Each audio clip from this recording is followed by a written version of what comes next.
The year is 2012. In a glass building in Moline, Illinois, a young analyst named David Chen is staring at a spreadsheet. He works for John Deere in the Strategic Analytics Department. His job is to find patterns, to understand the past, to sell the future. He is looking at 30 years of fuel consumption data from a single county in central Iowa, Webster County. He has isolated every farm that has used exclusively John Deere equipment since 1982. He has their acreage, their reported yields, their estimated fuel usage based on engine hours and machine models. The data is consistent, a beautiful, predictable line on a graph. Then he adds another layer. Every other farm in the county. The ones running Case IH, Alice Chalmers, and Massey Ferguson. The graph gets messy, but the average is still the average, except for one farm. A single dot on the chart, far below the others. So low it looks like an error. For 30 straight years, from 1982 to 2012. This one farm has used, on average, 40% less fuel per acre than any of its John Deere neighbors. 40%. It's not a small number. It's a number that breaks the model. David zooms in. The name on the plot is Coleman. Coleman Farms. He pulls up the dealership records for that name. The last purchase from a John Deere dealer was in 1981. Engine parts for a 4440 tractor. After that, nothing. 30 years of silence. He cross-references with state agricultural records. He finds the equipment list for Coleman Farms. It's short. In 1982, the farm was running one tractor, a Massey Ferguson 1155, with a Perkins V8 diesel engine. David leans back in his chair. The air conditioning hums. He prints the chart, just the one page, with the single, impossible dot. He walks down the carpeted hallway, to the office of his division head, a man named Michael Miller, a senior vice president, a man who came up through the dealership network. David lays the chart on the big oak desk. He says, "Look at this, sir. This farm in Webster County." Michael Miller puts on his reading glasses. He looks at the graph. He sees the dot. He goes silent. A long, heavy silence. He traces the line with his finger. He looks at the name at the bottom of the page, Coleman Farms. David starts to explain the data, the 40% discrepancy, the Massey Ferguson. But Michael holds up a hand. He says, "I know the name. My father ran the dealership in that county. He sold Art Coleman his last John Deere parts. He told me the story a dozen times. He said the man was making the biggest mistake of his life. He said he was sending him out to fail. This channel is for the people who make the biggest mistakes of their lives and are proven right by the numbers, by the soil, by the slow, grinding work of decades. We tell the stories nobody else is telling, the stories of the quiet geniuses who trusted their own math. Subscribe to this channel because you need to hear what happened in Webster County. You need to hear about Art Coleman." Let's go back to March of 1982. The air still has the bite of winter. The ground is hard. The sky is the color of slate. Arthur Coleman, Art to his friends, has just buried his father. He is 24 years old. He stands in the yard of the family farm, 480 acres of Iowa dirt, his dirt now, along with the debt, a mountain of it. The farm crisis is just beginning, a quiet rumble before the earthquake. Interest rates are climbing, commodity prices are falling. Art's father had held on by a thread. Now that thread was in Art's hand. He walks to the machine shed. The doors creak open. Inside sit 3 green tractors, a John Deere 4440, a John Deere 4230, and an old John Deere 3020 his father bought new in 1968. They are symbols of American farming. They are also bleeding him dry. The 4440 is a good tractor, strong, reliable. It also drinks diesel like a thirsty man. The 4230 has a hydraulic leak he can't find. The 3020 needs an engine rebuild. He has the repair bills on the kitchen table. He has the fuel receipts. He has the letters from the bank. He sits at that table every night, under the single bare bulb, with his father's old ledgers, hard-bound books filled with his father's careful script. Every bushel sold, every gallon of fuel bought, every dollar spent. His father's last words to him were not about love or faith, they were about the books. He had pointed a thin, worn finger at the stack of ledgers. He had whispered, "The math doesn't lie, son, ever. Trust the math." And the math on the pages in front of Art was a death sentence. The cost of fuel, the cost of repairs, the cost of financing. It was more than the land could give back. He couldn't outwork the numbers. He had to change the numbers. He forms a plan, a desperate, simple plan. He will trade in all 3 tractors, combine their value, and buy one new, more efficient machine. A John Deere from the new 50 series. They were advertised as more fuel efficient, more powerful. It was his only chance. He showers, puts on his cleanest shirt, drives his father's old Ford pickup into town, to the John Deere dealership, Miller & Sons, a landmark in the county, the big green Deere sign standing tall against the sky. He walks inside, the smell of new paint and fresh tires. Frank Miller is behind the counter, the owner, a man in his late 50s, a pillar of the community. He's a deacon at the church. He's on the school board. He coached Art's Little League team 20 years ago. He is a good man. Everyone knows it. Frank's face softens when he sees Art. He says, "Art, I was so sorry to hear about your father. He was a good man, a good farmer." Art nods. He says, "Thank you, Frank." Then he lays out his plan. He wants to trade in the 4440, the 4230, and the 3020. He wants to know what kind of deal Frank can make him on a new 4650. Frank listens patiently. He nods. He takes notes on a pad. Then he gets his blue book. He starts running the numbers. The trade-in value on the 4230 is low because of the hydraulics. The 3020 is old, mostly good for parts. The 4440 is solid, but the market is getting soft. Frank works the adding machine. The clatter of the keys echoes in the quiet showroom. He pulls a financing application. He looks at Art's debt-to-asset ratio. He looks at the projected farm income. He sighs.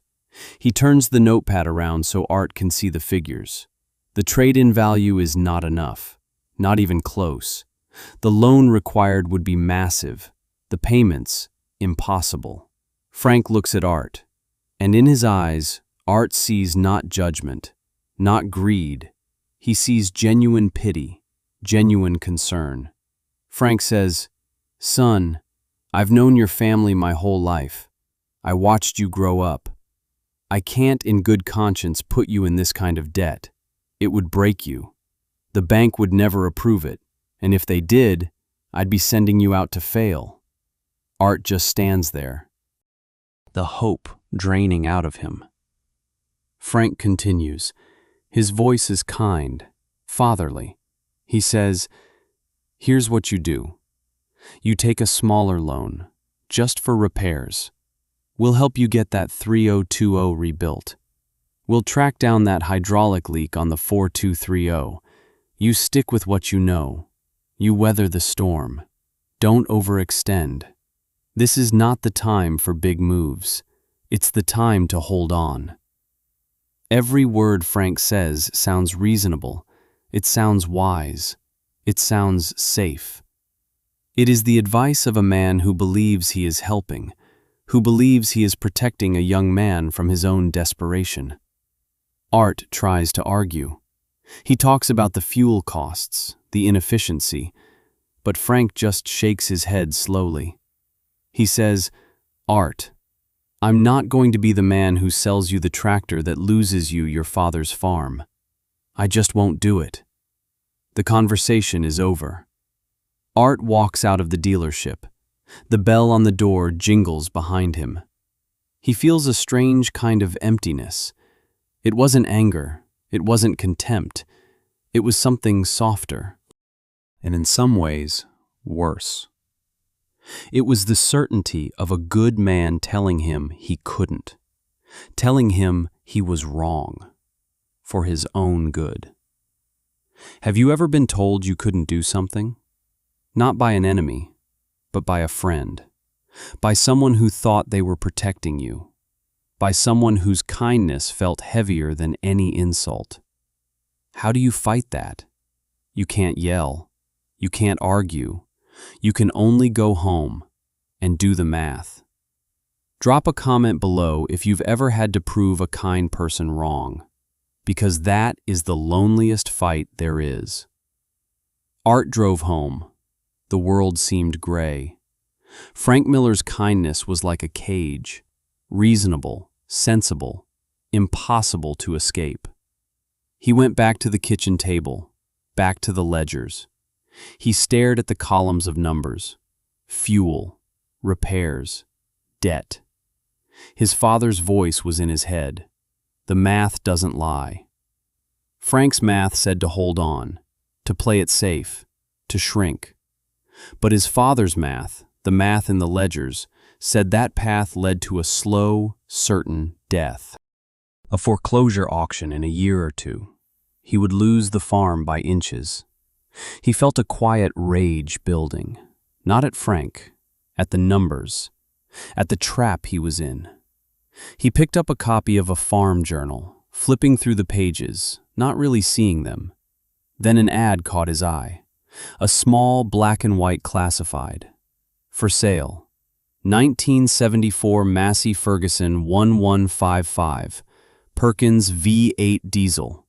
3,200 hours. Good condition. The location was 3 counties over. He had heard of the 1155. They were beasts, powerful, but people said they were complicated, unreliable, orphan tractors. But there was a number in the ad, a price. It was low, shockingly low, less than the trade-in value Frank had offered for his 4440 alone. He found an old issue of a magazine with a review of the 1155. He looked at the specs, the horsepower, the hydraulic capacity, and the fuel consumption numbers from the original Nebraska tractor test. The numbers were different. They were calculated differently. Gallons per hour at a specific PTO horsepower. He spent the next 2 hours with a pencil and a calculator. He converted the numbers. He estimated the fuel usage for tillage, for planting. He compared it to the real-world numbers in his father's ledgers for the Deeres. He checked his calculations. Then he checked them again. It couldn't be right. The math seemed impossible. It suggested the Massey, doing the same work, would use significantly less fuel. Not a little less, a lot less. The math doesn't lie. A new plan began to form, a crazier plan, a plan that didn't involve Frank Miller, or the bank, or anyone's permission. The next morning he called a salvage yard in the next state. He asked what they'd pay for a 4440 and a 4230, for parts. The man on the phone gave him a number. It was less than the trade-in value, but it was cash. Then he called a collector he knew who specialized in 2-cylinder and new generation Deeres. He asked what he'd pay for a one-owner 3020. The collector gave him a price. Cash. Art added the two numbers together. He looked at the price in the ad for the Massey Ferguson. He would have enough. Just enough. With a few $1,000s left over. It was a huge gamble. Selling 3 running tractors to buy one 8-year-old orphan machine. It was career suicide. It was exactly what Frank Miller had warned him against. And in that moment, Art knew he had to do it. 2 days later, a flatbed truck from the salvage yard arrived. Art watched as they winched the 4440 and the 4230 onto the trailer, the green paint disappearing down the gravel road. His neighbors watched from their fields. They thought he was broke. They thought the bank had taken them. The next day, the collector came for the 3020. He handed Art an envelope full of cash. Art didn't even count it. He put the envelope in his truck, and he drove 3 counties west. He found the farm from the ad. The Massey Ferguson 1155 was sitting in the barn. It was bigger than he expected. And uglier. The paint was faded. The cab was simple. Nothing like the Soundguard body of the 4440. But it was clean. The owner, an old farmer who was retiring, started it up. The Perkins V8 engine roared to life. A deep, throaty rumble that was completely different from the whine of a Deere. It sounded powerful. Art paid the man in cash. He got a bill of sale written on a napkin, and he drove his new tractor home. The 80-mile drive was slow. He felt every eye on him. The red tractor in a sea of green. When he pulled into his own yard, the sun was setting. The machine looked monstrous in the twilight. He had done it. He had sold his entire fleet and bought one Massey. He felt a surge of terror and a surge of freedom. He spent that winter in the machine shed, the shed that now held only one tractor. He wasn't alone. He had help from a man named Silas. Silas was a retired mechanic. He had worked on every kind of machine imaginable. He was 70 years old, and his hands were permanently stained with grease. He lived down the road. He showed up one day with a toolbox and a thermos of coffee. He had seen the Massey. He was curious. He walked around it. He ran his hand over the big V8 engine. He nodded to himself. He said, "They don't make them like this anymore. Too many moving parts for most folks to understand." They started by tearing it down, not because it was broken, but because Art needed to know it.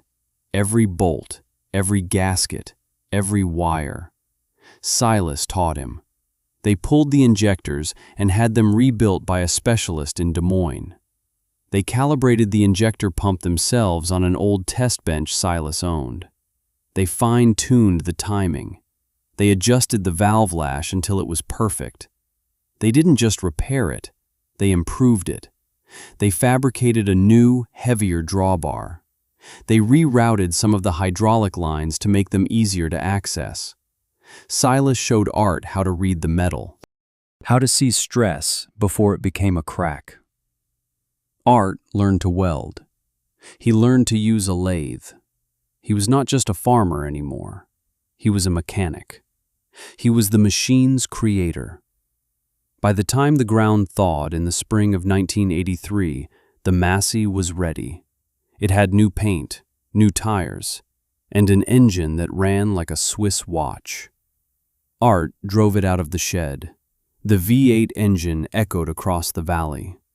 He hooked it to his biggest chisel plow, a plow the 4440 had struggled with. The Massey pulled it without breaking a sweat, and Art began to keep a new ledger, a small spiral notebook.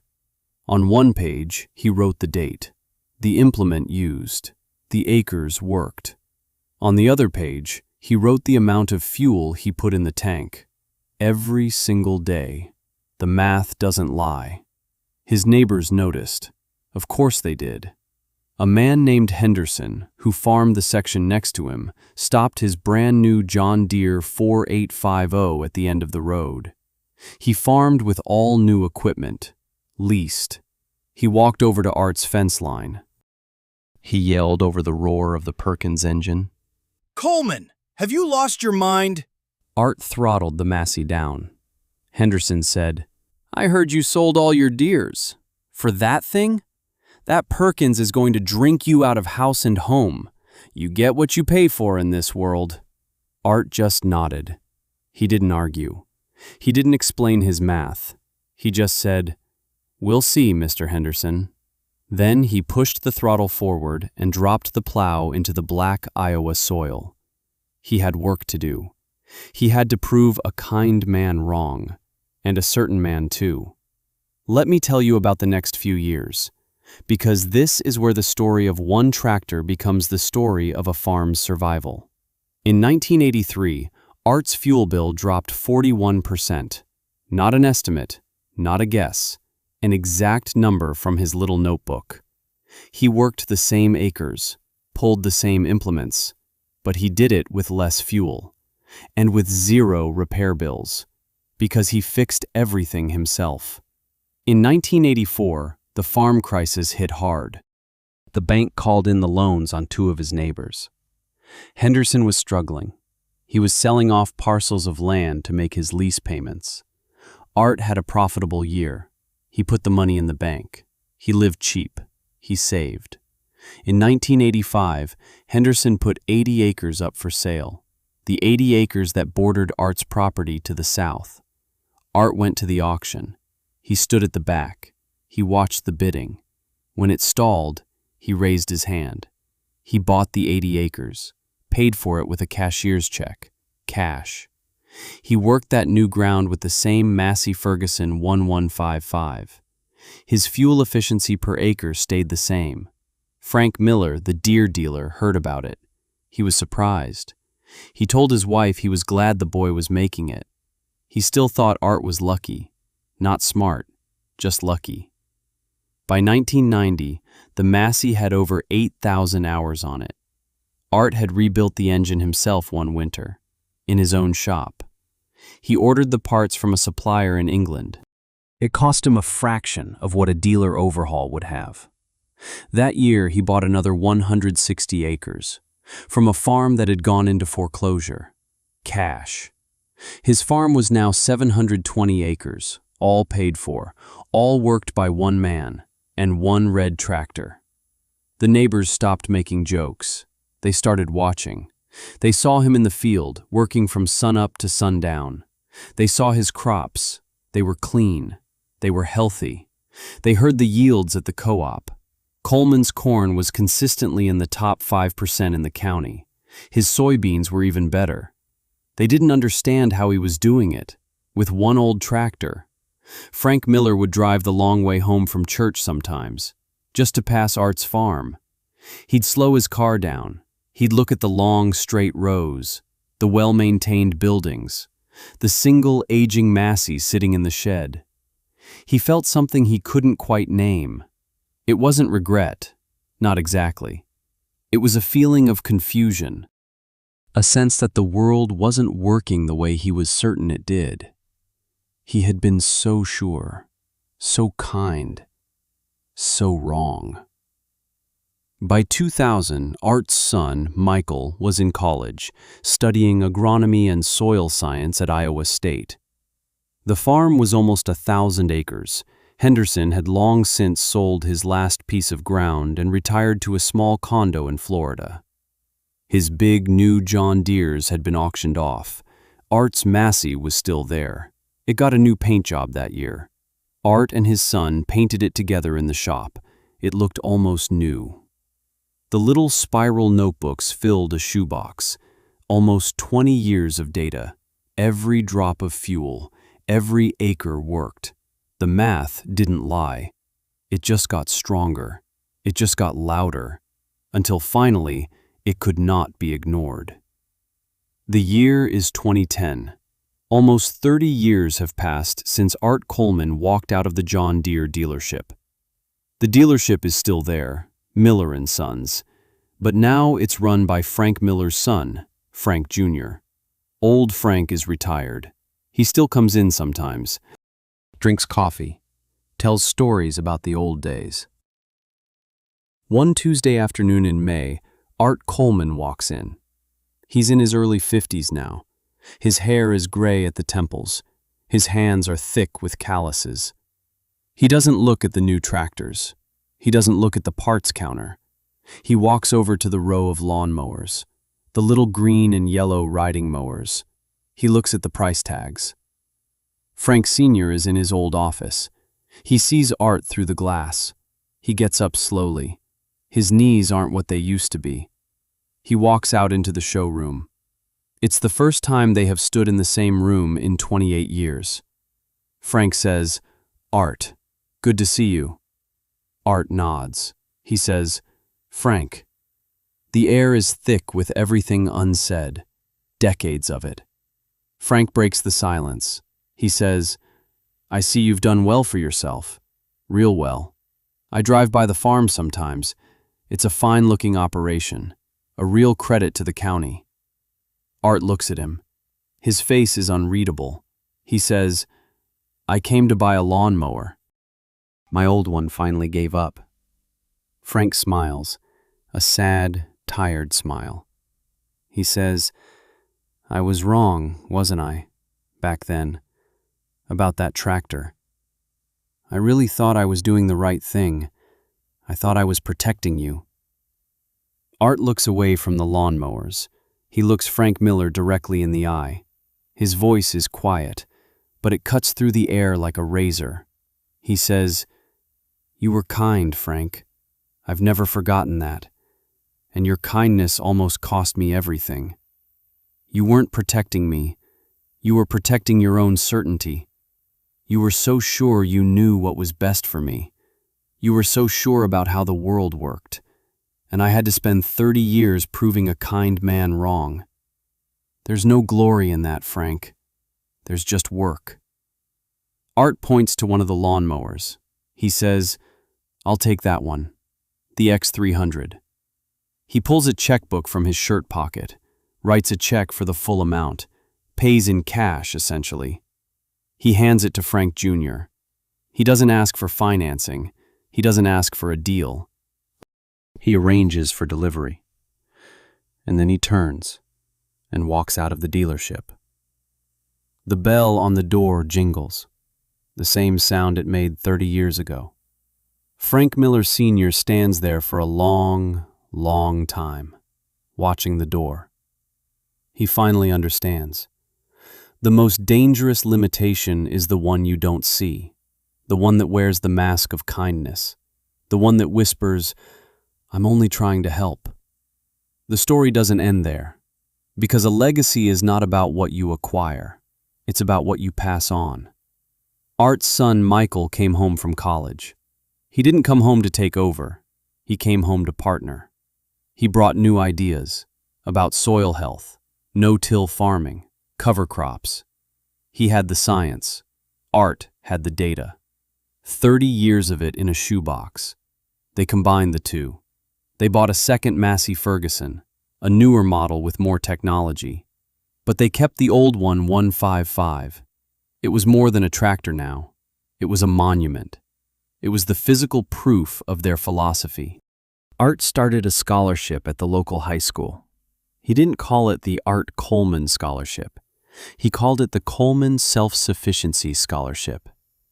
It wasn't for the kids going to four-year universities. It was for the kids going to trade school, to become welders, mechanics, diesel technicians. He would meet with the winners every year. He'd tell them his story. He'd show them his hands. He'd say, "Learn to fix your own things. Learn to build your own solutions. Trust your own math. Don't ever let someone else's certainty become your cage." He started mentoring young farmers, kids just starting out, burdened with debt, terrified. He'd invite them to his kitchen table, the same table where he had faced his own ruin. He would open the shoebox. He'd show them the notebooks, the decades of data, the fuel consumption, the yields, the profits. He didn't tell them to buy a Massey Ferguson. He told them to find their Massey Ferguson, to find their edge, their inefficiency, the place where the conventional wisdom was wrong. He'd say, "The banks and the dealers want you on a treadmill, new equipment, new debt, new payments. Your job is to find a way to get off." He taught them how to read the numbers, how to see the story the math was telling. He changed his corner of the world, not with a speech, not with a protest, but with a ledger and a wrench and a quiet, stubborn refusal to fail in the way everyone expected him to. Today, if you go to Coleman Farms, you will be greeted by Art's son Michael and his grandson, who is now learning the business. The farm is over 2,000 acres. It is one of the most profitable and sustainable operations in the state of Iowa.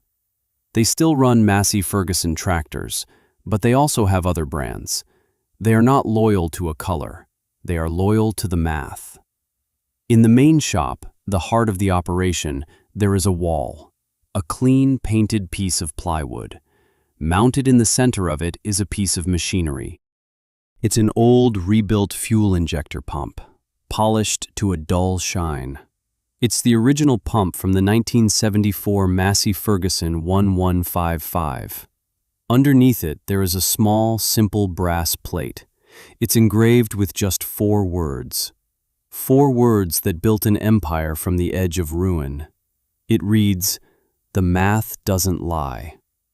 Art's grandson, a boy of 16, sometimes runs his hand over the cold metal of that pump. He's heard the story 1,000 times. He knows what it means. It means you trust the numbers, you trust the dirt, and you trust yourself. Especially when a kind man tells you that you are wrong. The story of Art Coleman isn't really about tractors. It's not about John Deere versus Massey Ferguson. That was just the battlefield. The war was about something else. It's about the quiet, devastating power of well-intentioned advice. It's about the cages we build for each other out of concern.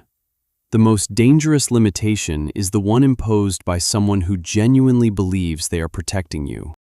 Certainty about another person's capabilities, delivered with a gentle voice and a kind smile, is more damaging than outright hostility, because it cannot be fought with anger.